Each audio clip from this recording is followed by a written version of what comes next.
Bapak Presiden meminta maaf padaku karena pernah melukai hatiku. Perkenalkan, namaku Inggit Garnasih. Aku wanita kelahiran Bandung tanggal 17 Februari tahun 1888. Aku adalah mantan istri kedua dari Kusno, atau yang kalian kenal dengan nama Presiden Soekarno. Aku bertemu dan berkenalan dengan Kus ketika dia kuliah di ITB Bandung, dan aku adalah ibu kosnya. Kus adalah nama panggilanku ke Pak Soekarno.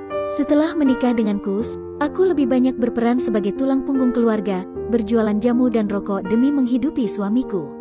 Aku juga mendorong Kus agar menyelesaikan kuliahnya yang nyaris terbengkalai karena aktivitas politiknya. Ketika Kus ditahan di penjara Bancai Bandung, setiap menjenguk Kus di penjara, aku kerap kali menyelipkan uang di dalam makanan yang kubawa agar suamiku bisa membujuk penjaga untuk membelikannya surat kabar. Aku juga jadi perantara suamiku agar bisa terus berhubungan dengan para aktivis pergerakan nasional lainnya. Sayangnya ketika Kus dibuang ke Flores lalu diasingkan ke Bengkulu, dia bertemu dengan gadis manis asal Bengkulu bernama Fatmawati, anak dari tokoh Muhammadiyah di daerah tersebut. Kus meminta izin untuk menikahi Fatmawati dan tentu saja aku menolaknya. Aku dengan tegas memilih bercerai daripada di madu.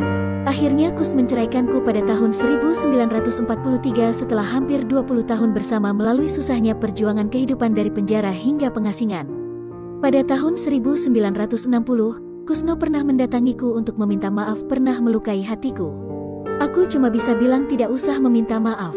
Pimpinlah negara dengan baik seperti cita-cita kita dahulu di rumah ini. Fatmawati pun pada tahun 1984 pernah mendatangiku, meminta maaf sambil menangis karena telah merebut Kusno dari aku. Aku cuma bisa bilang, gak usah dipikirkan, dari dulu pun sudah aku lupakan. Ketika Kusno meninggal pada tahun 1970, ketika mendengar kabar meninggalnya, aku bergegas ke rumah duka mantan suamiku itu. Di samping jasadnya, aku sambil menahan isak tangisku hanya bisa berkata, Kus, kiranya Kus mendahului, Inggit doakan. Aku pun tak bisa melanjutkan berkata apa-apa lagi dan tak bisa menahan kesedihanku. Aku tutup usia pada tanggal 13 April tahun 1984 di usia 96 tahun.